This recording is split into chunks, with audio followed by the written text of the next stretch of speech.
¿Cómo ha de ser el diseño de un coche para convertirse en bello y atemporal?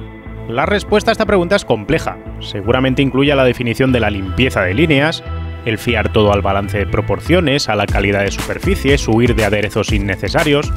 Pero es más sencillo explicar todo esto con un ejemplo puro. Ese ejemplo puro puede ser perfectamente nuestro protagonista de hoy.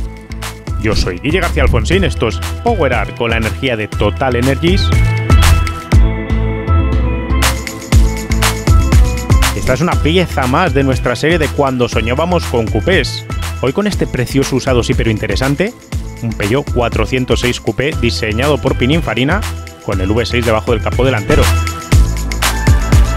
Lo primero que voy a hacer en este vídeo es descartar una teoría conspiratoria extraña que hay acerca de este coche. Este diseño de este coche nunca fue diseñado para un Ferrari y nunca nadie lo reaprovechó después de que Ferrari lo descartase para aplicarlo a un Peugeot. Es una leyenda urbana que habréis leído por ahí seguramente, pero os lo confirmo, este coche nació Peugeot y acabó siendo un Peugeot, que es como tenía que ser, por otra parte.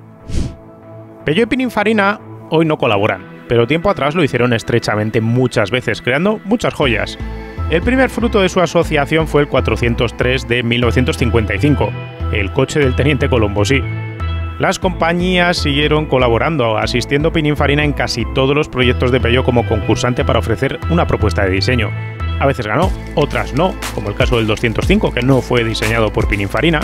Entre las grandes obras maestras de ambas casas, probablemente el 504 Coupé fuese el más característico de estos proyectos, especialmente considerando que el espectacular modelo se fabricaría en Turín, en las propias instalaciones de Pininfarina. A principios de los años 90, Peugeot se propuso trabajar para crear una nueva berlina que se iba a llamar Peugeot 406, que iba a tener además varias variantes en formatos de distintas carrocerías. Iba a estar la berlina convencional, la familiar, que cada vez estaba más fuerte, y también iba a haber espacio para un coupé. En aquel momento Peugeot llevaba más de una década sin tener una variante coupé, desde que tuviese el 504 Coupé de Pininfarina, y decidió meterse otra vez en esa parte del nicho de mercado que le dejaba dinero, porque en aquel momento, lo estáis viendo en esta miniserie de coupés derivados de berlinas del segmento D, todavía se generaba dinero en ese segmento de mercado. Por eso este coche tuvo su oportunidad de nacer y crecer. Aunque Pininfarina presentó una propuesta para el 406 berlina, esta no prosperó, quedándose Peugeot con el diseño interno para ejecutarlo. Pero para el coupé había otra visión. Peugeot podía haber sacado a concurso el diseño de este coche y escuchar a su centro de diseño, poder escuchar también a otros carroceros externos, hacerlos competir entre ellos y decidir cuál era el mejor dibujo para crear este aparato, pero decidió que no. Y decidió que no casi por imposición de Pininfarina. Pininfarina había colaborado estrechamente con Peugeot durante décadas y se plantaron y se quedaron quietos, exigiéndoles a Peugeot que si querían hacer este coche, ellos lo iban a fabricar, ellos lo iban a industrializar, ellos iban a invertir dinero y tiempo para crearlo, pero la condición que les ponían era que nadie metiese mano en el aspecto estético del coche. La gente del centro de diseño de Peugeot, dirigidos por Gerard Welter, podía haberse puesto de uñas y haber dicho que ya que iba a ser un Peugeot lo tenía que diseñar la gente de Peugeot, pero el diseñador de 205, que dirigía por entonces aquel departamento de diseño, pensó que era mucho más efectivo para su equipo ponerse a trabajar ya en el 407, en desarrollar la identidad estética de la nueva generación de modelos de la marca francesa y dejarle toda la papeleta de crear el coupé y fabricarlo a la gente de Pininfarina. Por eso Pininfarina hizo este proyecto suyo y prácticamente podemos decir que es un ten con ten entre franceses y turineses para crear este aparato que tiene esqueleto y motorización de 406, pero todo el resto tiene mucho más que ver con un coche italiano que con un coche francés. Así Pininfarina se salió con la suya, tenía para sí la orden de crear un coupé empezando por la plataforma del 406 y sus motorizaciones, pero con total libertad para la parte superior de la carrocería. Es 1992 y en solo un año el diseño externo del coche se congelará. Para dirigir el diseño es Lorenzo Ramazzotti, que en aquel momento estaba en Pininfarina, el que coordina todo el grupo que va a crear este aparato. El diseño externo lo destaca Davide Arcangeli, que es el que va a crear la propuesta a dibujo que va a inspirar el camino que va a seguir el 406 Coupé a la hora de convertirse en un coche físico. Davide, ese mismo 1992, ya define estéticamente el coche casi al detalle.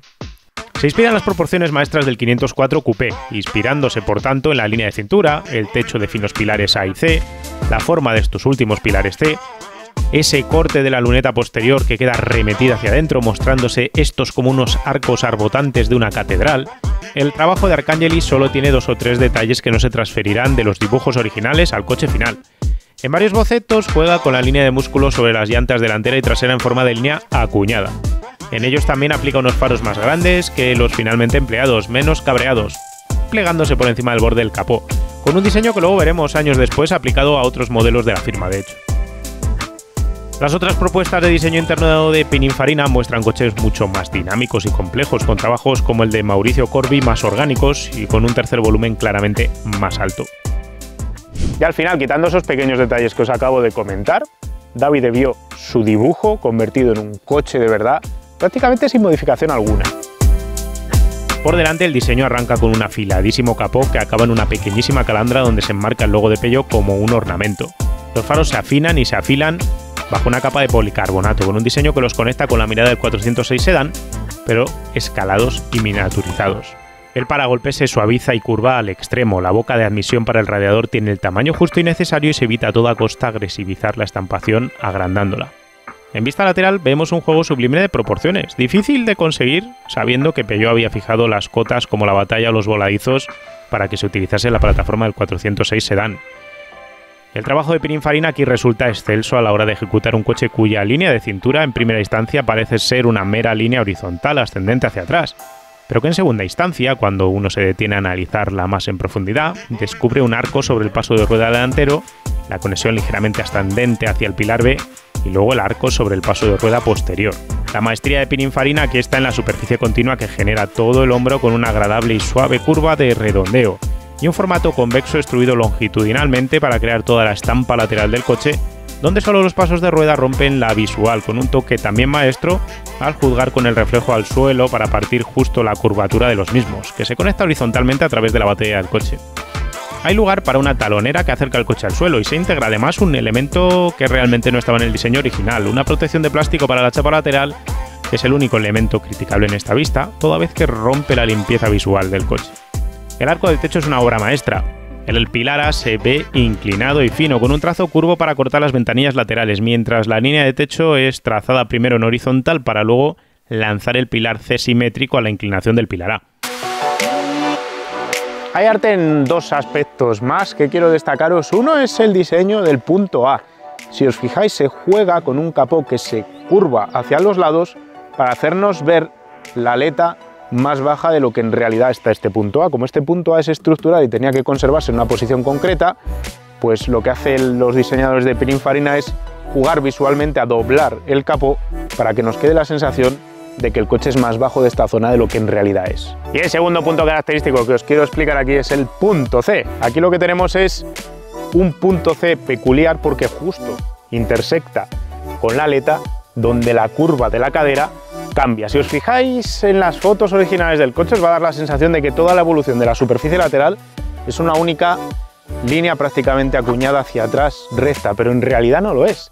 En realidad es una curva, si os fijáis, con un arco y justo en el punto tangente superior es donde sale el punto C y después hacia adelante tenemos aquí una línea más o menos recta y después otro arco que genera suavísimamente el paso de rueda delantero. Son esos pequeños toques felinos tan típicos de Pininfarina que cuesta verlos al principio, pero que una vez que los has visto no puedes dejar de verlos. En vista trasera, el elemento principal del diseño es esta luneta arremetida trasera entre los 2 pilares C, que se lanzan más lejos e inclinados que ella. El resto de características aquí atrás lo ponen un limpísimo capó trasero, los faros romboidales característicos de Peugeot de la época y también un limpísimo paragolpes curvo posterior con la matrícula encastrada. El diseño es un homenaje al 504 Coupé sin ningún género de dudas, pero es una reinterpretación del mismo, no una copia actualizada. Se aleja de su pasado con otro juego de proporciones y logra identidad propia a través de las mismas y de la limpieza de superficies solo rota por esas citadas protecciones laterales, que sobran visualmente. Sí, les sobra voladizo delantero, pero se enmascara con el diseño afilado del frontal y con una sabia estrategia de comunicación, donde ni una sola de las fotos oficiales del coche incurrió en el torpe error de mostrar el lateral puro del coche con poca perspectiva de cámara. Este coche es todo un homenaje al saber hacer de Pininfarina, que estaba por aquel entonces en plena forma, en un entorno donde el diseño limpio era muy apreciado, muy lejos del barroquismo que vendría después para bien o para mal. Desgraciadamente, el toque de diseño exterior no llegó al interior. A Pininfarina le hubiera gustado crear un mueble de salpicadero propio y un diseño más interesante, pero como en tantos otros coches que estáis viendo en esta miniserie que estamos haciendo en PowerArt, no había dinero para ello, así que se cogió el mueble de salpicadero del 406 convencional y se implantó aquí, metiéndole pequeños detalles por parte de Pininfarina. Por ejemplo, se incrementaron los toques de color, no en esta unidad en concreto, pero se podía coger el salpicadero a dos colores, había medallones propios en las puertas con cuero que también servían para diferenciarlo del plástico convencional, pero el resto del coche, por ajustes y acabados, estaba bien hecho porque era un 406 para la época, pero no era todo un despliegue visual como si vimos, por ejemplo, en el Fiat Coupé. Los asientos, por cierto, sí que son específicos para este coche, los fabricaba Recaro, aunque no vais a leer Recaro por ningún sitio de ellos. Objetivamente, esta decisión tampoco es que sea mala. Ergonómicamente el coche estaba bien resuelto, con climatizador automático por botón que queda cerca del volante, un volumen algo bajo, pero el propio volante resulta muy de berlina, nada deportivo a pesar del toque del tapizado, mientras que el cuadro de instrumentos, muy completo para lo que acostumbramos hoy en día, resulta algo insulso. Las plazas traseras se beneficiaban del espacio de verdad para dos adultos. El acceso aquí es algo complicado, pero una vez que te has sentado, un E36 Coupé o un Audi parecen más escasos aquí atrás de espacio, donde además te encuentras abrazado por cuero y de nuevo con medallones de cuero de contraste y hasta un asa para agarrarte. 390 litros de maletero son más que aceptables para un coupé de este estilo, con la única pega de la boca de carga alta y la falta de practicidad de no contar con un portón. En un movimiento que hoy se consideraría fuera de toda la lógica industrial, este coche se fabricaba de una manera muy peculiar cuando se estaba haciendo. Para empezar, lo que era la plataforma, los elementos que tenía en común con un 406 convencional, se estampaban, se montaban en Francia. Se montaban en una góndola, se transportaban y se llevaban hasta Grugliasco, a las afueras de Turín, donde están las instalaciones que eran de Pininfarina, que ahora las tiene Stellantis para fabricar Maseratis.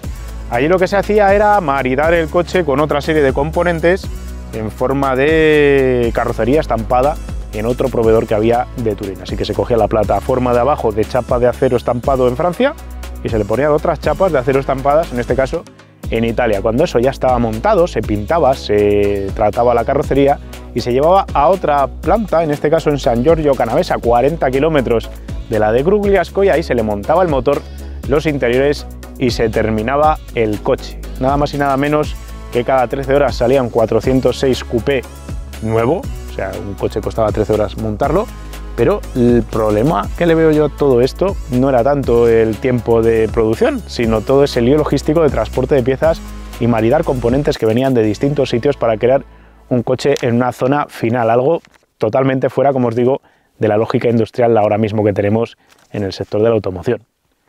A nivel de plataforma era lo mismo que habíamos visto en el 406 de la época, así que tenemos suspensiones McPherson delante, sencillitas, brazo inferior triangular, muelle amortiguador, pinzas de freno Brembo, eso sí, que ahí, no sé, si se vuelve a agachar Kiro igual se le parte ya la espalda. Tenía buena capacidad de frenada el coche para el peso que tenía, y detrás sí teníamos, gracias a Dios, un sistema multibrazo. No tenemos aquí un puente trasero torsional ni nada que se le parezca. No era el coche más avanzado tecnológicamente del mundo, tampoco era un coche de tracción trasera, a pesar de la estética agradecida. Era un coche que conservaba la base mecánica de lo que esperarías en un 406 Coupé, dotándole de estética atractiva más que de técnica diferenciadora. Bajo el capó delantero, Peugeot montó varias mecánicas a lo largo de la vida del producto, todas compartidas con la berlina.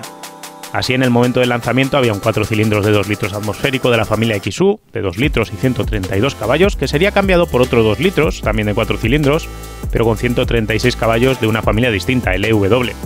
Con el tiempo se agregaría también un motor diésel de 4 cilindros turbo de inyección directa con 2 litros y 136 caballos. Pero el motor de toda esta gama a comprar era el V6. Este motor empezó su vida como sustituto del V6 extraño a 90 grados que tenía el 504 Coupé en su día. Este era el motor PRV, el de desarrollo entre Renault, Grupo PSA y Volvo para equipar un montón de coches y alargarse un montón de años en la vida comercial. Este motor lo vamos a ver en el canal otra vez en un Avantime, en un Clio V6, se ha montado en todo tipo de coches franceses. Hubo dos versiones para este propulsor en este coche, 24 válvulas tenía en esta variante, lo teníamos con 190 caballos y con 210. El 190 caballos es hasta el año 2000, a partir del año 2000 es la versión de 210 caballos con 285 Nm de par máximo. No es que sea un motor extraordinario en relación entre cilindrada y potencia, pero sí que es redondo, tiene un sonido bonito, está lleno desde abajo y tiene ganas de estirarse hasta arriba, así que tiene buen toque para ser un Gran Turismo.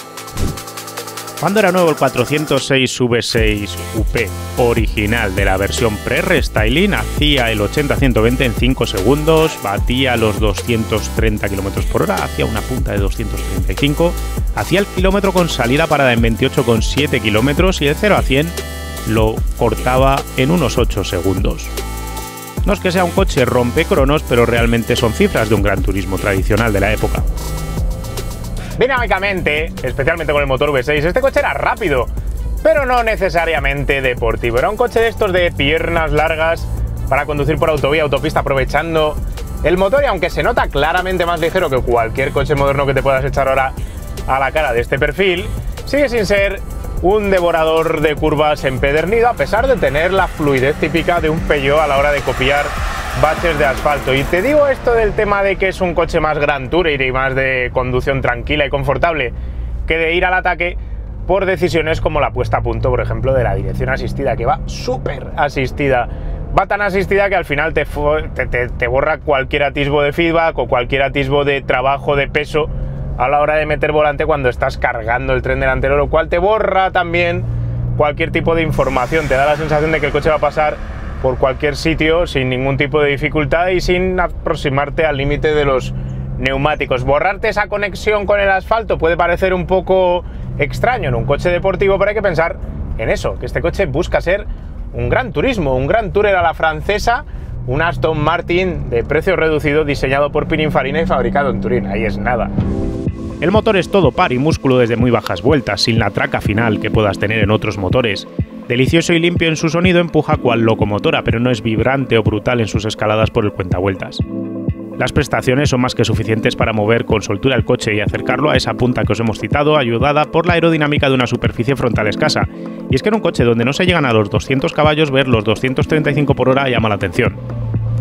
Contaban las pruebas de la época que este coche perdía un poquito del toque característico de un Peugeot, tal vez también por haber sido creado íntegramente por la ingeniería de Pininfarina, que no tenía esa conexión con la gente de Peugeot a la francesa para crear un coche que tuviese un tacto más de 406. ¿En qué aspectos decían los probadores de la época que este coche era poco Peugeot? Bueno, pues fundamentalmente dos cosas. La primera, no tiene la ajustabilidad de la trasera que tenía un 205 GTI de la época, o incluso el 406 Sedán, que era un poquito más juguetón. Este coche, al bajarse, tener el centro de gravedad más bajo, tener una suspensión más dura en muelles estabilizadoras, amortiguación también, todo eso ayudaba a que balancease y cabecease menos y al mismo tiempo incrementaba el paso por curva. Pero buscando ese incremento por el paso por curva y ese tacto de Gran Turismo, se perdió por el camino esa ajustabilidad en la entrada a curva y esa ajustabilidad en medio del apoyo. No es un coche que pusiesen aprietos a sus ruedas delanteras por exceso de potencia, es un motor al final que es capaz de estirarse casi hasta las 7000 vueltas, pero anda arriba, no es que tenga una gran zona de medios, así que no va a poner en aprietos al tren delantero y obviamente no lo vas a descolgar de atrás acelerando porque no es un tracción trasera. No busca esas típicas cosas que sí podías encontrar en un E36, en un E46 de la época, de poder jugar más con un coche más neutrito. Aquí tenemos otro tipo de conducción, como os decía antes. Y luego está el tema de lo de fluir sobre el asfalto. Os decía hace un ratito que el coche copia bien y que va relativamente blandito de suspensión, no es un coche seco para nada, pero sí que es cierto que al lado de un 406 o de otros modelos de la época de Peugeot, notas que va mejor plantado sobre el suelo, para bien y para mal. En cierto modo, había siempre ese toque de coches a la francesa donde los notas fluir más sobre el asfalto, donde notas moverse más la carrocería respecto a las ruedas, y eso te permite medir mejor cuál es el grado de esfuerzo que estás haciendo a los neumáticos. Aquí no tienes esa sensación de cabeceo y balanceo y te desconecta un poco más de la sensación de conducción. Bueno o malo, eso ya es más relativo de valorar, porque realmente a mí no me desagrada que este coche se comporte así, porque tiene pisada de coche moderno, voy a decir, sólido, bien hecho. Pero sí, obviamente, podría tener un toque más racing, más deportivo, que veremos en algún otro modelo de Peugeot que vendrá años después de lanzarse este modelo. Tal vez hubiese habido espacio para que se hubiese creado una versión deportiva del 406 Coupé. una versión más Peugeot Sport, voy a decir, con un talado un poco más radical, pero no llegó a suceder. Y es que ya el motor de entrega desde abajo, sumada por la apariencia elegante, no parece querer buscar agresividad por ningún sitio. El uso de una tranquila caja de cambios con inserciones largas y no muy espirituosas hacen invitarte a conducir también tranquilo. Las carreteras de la Costa Azul en un 406 Coupé podrían ser conducidas y disfrutadas muy tranquilamente, de manera muy distinta a un quemacunetas tradicional como sería un Peugeot 206 RC, prácticamente de la misma época de la marca francesa. A lo largo de los 8 años de comercialización de este coche, 107.000 ejemplares encontraron casa, es decir, vendieron 107.000 unidades, y eso es una cantidad muy superior a lo que Peugeot y Pininfarina se habían marcado como objetivo inicialmente. Habían hablado de vender 70.000 ejemplares, así que podemos calificar el coche como éxito rotundo, y ese éxito rotundo empujó a Peugeot a hacerse a la idea de crear una nueva versión. Por eso nació el 407 Coupé, en el que colaboró en el diseño Pininfarina, aunque fue al final un diseño guiado desde Peugeot. El 407 Coupé ya no funcionaría comercialmente igual de bien.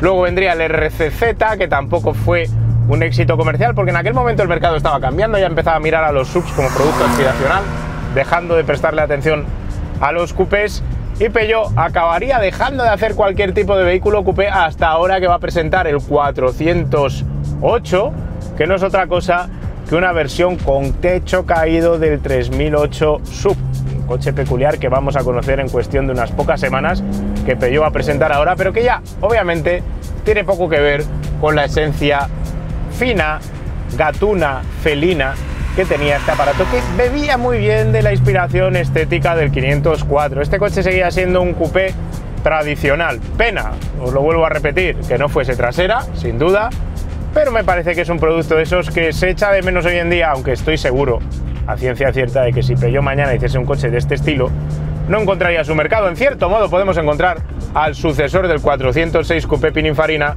en la forma del 508, que tiene esa caída de techo fastback que intenta jugar estéticamente con las ideas de la trasera de este coche, con las ideas de un coupé que nos engaña al ojo. Por eso también el 508 es probablemente tan bonito, ¿no?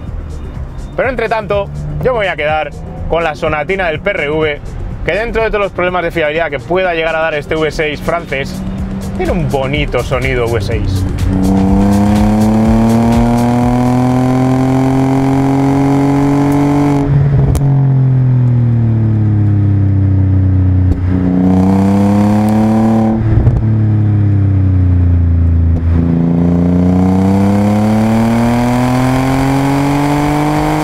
Si uno mira hacia atrás y pone en perspectiva la importancia del 406, está claro que no alcanza la cota del 504. Digo que no la alcanza porque el 504 atesora la condición de ser un V6 tracción trasera con legado deportivo, pero el 406 es un coche mucho más moderno, vivible, seguro, una pieza de la que además hay muchas unidades, lo que facilita un poco más la vida a la hora de buscar una unidad, si te quieres comprar una, aunque muchas de ellas han pasado por malas manos con muchas modificaciones, absurdos kits de tuning, así que comprar una no es tan sencillo. Pello, cuéntanos, ¿cómo acabas comprándote varios 406 Coupé? ¿Por qué? La cosa empezó que mi padre tuvo uno, una berlina, cuando yo era pequeño, tal, y me puse a buscar uno y aparecieron estos y dije, yo creo que es mejor, tal. Empecé con un HDI y ya pasados los años pues conseguí ya por fin el V6, que es lo que siempre quería. ¿Cómo de problemático está siendo el coche? ¿Es un coche fiable? ¿No es fiable? Fiable es cuando quiere. Cuando le cuidas un poco es cuando empieza a fallar y tal. Temas de cambio es un poco complicado, depende de igual, pero bueno, se deja manteniendo bien. ¿Los recambios compartidos con el 406 bien? Entiendo que los de carrocería, para golpes... Carrocería, no, para golpes es lo más difícil de todo, es lo más cotizado y... Interior, pues bueno, di que los asientos y tal no, pero radio, temas salpicaderos sí que comparte y ni tan mal, podemos aprovecharlo. Teniendo tú los dos, HDI versus V6, ¿son muy distintos? Son diferentes, el HDI tiene su patada y tal, es para lo que es, pero si quieres este tramo, sin duda este. El HDI es para autopista, que este también se porta muy bien, pero cada uno para lo que es, claramente. ¿Qué consumo te está sacando? Que esto no lo he podido decir yo en el vídeo porque no lo sabía. Pues échale, yendo normalito, 9, yendo un poco fuerte, 11, 12. Tampoco lo veo mal. Una pregunta solo para ti y solo para este vídeo. ¿Qué conduce Pello normalmente en vez de coches? Trenes. Conduce Trenes de tren. mercancía, sí. ¿Hay algún parecido entre un tren y un 406? Pues entre este no, pero entre el otro sí, porque los otros son diésel. Así que algo se parecen. ¿Alguna intención de vender el 406 Coupé próximamente? Ninguno de los dos. Yo tengo Diógenes y quiero mantener así. Quiero seguir así. Me quedo con tu frase de tengo Diógenes con los coches, una cosa típica de todos los que vienen por aquí. ¿Cuántos tienes? Tengo 5 coches, solo que uno no funciona, un Alfa Romeo obviamente, pero los demás parece que sí que están dando y espero seguir con más, comprar más. Pues muchas gracias, Pello, por haberlo traído hasta aquí. Nada, si no te importa mandar un saludo al Club 406, que me han pedido que los saludes. Muy bien. Muchas gracias. Venga. Mientras seguimos descubriendo coupés de segmento D, nos damos ahora de repente cuenta que en lo que va de año vamos a descubrir el tercer modelo fabricado por Pininfarina para competir en esta sección de deportivos derivados de berlinas que se fabricaron por los años 80 y 90. En aquel momento la fábrica de Pininfarina no hacía más que sacar modelos de este estilo y eso les hacía que fuesen rentables. Luego todo esto se fue al chasco y la fábrica de Pininfarina acabó en manos de la Fiat. El 406 Coupé en su momento tuvo un éxito comercial, yo diría que incluso inesperado para la propia Peugeot. Se vendió excepcionalmente bien, se vendieron cerca de 80.000 unidades, nada más y nada menos, aprovechando por un lado que el mercado estaba apetitoso por estas cosas y por otro lado al mismo tiempo era un coche que tenía un precio por debajo de lo que costaba un Serie 3 Coupé de la época. Por eso se fabricaron bastantes y todavía ruedan bastantes por nuestras calles. Uno de 4 cilindros os va a costar algo así como 2.000 euros, pero yo, si tuviese el dinero y las ganas de comprármelo, os diría que os compraseis el V6 que se va a 3.000, que tampoco me parece una barbaridad para el perfil de coche que es. Obviamente el V6 gasta más, obviamente tiene mantenimientos más caros, tiene un motor PRV que le gusta comerse las bobinas de encendido y alguna cosilla más, pero por otra parte es mucho más fiel este coche al concepto Gran Turismo original que quería ofrecer Pininfarina y Peugeot cuando lo creó. Por eso yo os diría que os compréis el V6. Dicho esto, podremos encontrar unidades en Wallapop. Yo digo que vamos a encontrar un porrón. Vamos a verlo. Momento Wallapop para buscar Peugeot 406 Coupé. La realidad es que cuando hicimos este vídeo ya encontramos un montón de unidades antes de ponernos a grabar esta sección, así que entiendo yo que vamos a encontrar un montón de unidades otra vez. Peugeot 406 y vamos a colocar aquí Coupé. Y encontramos, como veis, 1, 2, 3, 4, 5, 6, 7, 8, 9, 10, 11, un montón. Puedo seguir bajando. Uno amarillo. Es un coche que se vendió bien en nuestro mercado y eso ayuda a que encontremos un montón de unidades a precios bastante dignos. La cuestión es encontrar el V6, que al final es el que os estoy recomendando. Veis que los precios para los de 4 cilindros no llegan a los 3.000 euros en muchos casos, pero es que aún así, este por ejemplo amarillo, 3.400 euros, es un V6. Este que está en Occasion Plus, 2.450, es un V6 y también tiene buena pinta. Podemos encontrar por aquí alguno más. Este también es un V6, 1.550 euros. Está tuneado, pero es que es barato. Vamos a ver si vemos alguna unidad más por aquí. 136 caballos, el diésel. Yo no compraría el diésel, como os he dicho, porque me parece que no termina de encajar con la esencia del tipo de coche que es. 1.600 euros por este. Es un chollo este. Vamos a ver. Escucho ofertas. Urge. Este está en Burgos.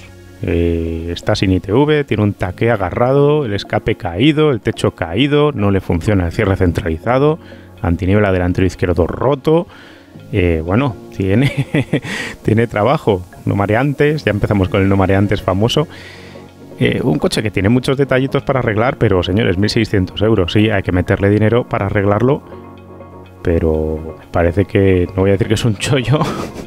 Sin duda, aquí se aplica un factor muy importante en la compra de coches usados y es que va a salir mejor comprar un V6 por 2.450 euros con garantía de un año que te va a dar Occasion Plus por obligación y que en principio está en buen estado, con la ITV pasada y todo lo demás, que ahorrarte menos de 1.000 euros por una unidad que tiene muchos defectos. Pero bueno, si os gusta hacer el manitas, pues siempre podréis acceder a esta unidad. Otro amarillo por aquí, 3.400, este ya está más caro, seguramente también esté en mejor estado. Aunque la pintura está gastada, la verdad, se ha quedado un poco pastel. Veis que os podéis comprar por tanto un coupé francés con motor V6 por menos de 3.000 euros fácilmente, a nada que os pongáis a buscar. Como os he dicho, problemas con las bobinas de encendido y alguna cosa más. Mirad, otro, 2.500 euros. O sea, no es ninguna rareza. Con todo lo caros que están ahora mismo los coches usados, Esta es una pieza que va a ser un clásico, sí, sin ninguna duda, y no cuesta ni 3.000 euros. Es el típico coche que está en ese punto de compra antes de que empiece a subir, porque acabará subiendo, realmente. En fin, esto es todo lo que os queríamos contar del 406 Coupé de Pininfarina, este bonito V6. ¿Me lo compraría? ¿Lo recomendaría? Yo no me lo compraría porque me gustan los coches un poco más atacados, agresivos, deportivos, a la antigua usanza. Pero si lo que estás buscando es un Gran Turismo clásico, barato, con el que disfrutar del sonido V6 y hacer largas kilometradas tranquilamente disfrutando del paisaje, este coche cumple perfectísimamente esa opción y además es un coche relativamente moderno, es decir, ni es tan inseguro como un coche más viejo y tiene cierto grado de fiabilidad y equipamientos que no encontrarías en coches más viejos si te estás buscando un clásico. Así que me parece una opción que además tiene pinta de que va a ir revalorizándose con el paso de los años. No tengo nada más que contaros. Si os ha gustado el vídeo, porfa, dejadnos un me gusta, que siempre nos ayuda. Nos vemos pronto con otro vídeo de otro coche. Un saludo. Hey, recuerda que puedes lucir tu amor por PowerArt con las gafas, gorras, camisetas y sudaderas que ha desarrollado Kimoa para nosotros. Las tienes disponibles todas en www.kimoa.com.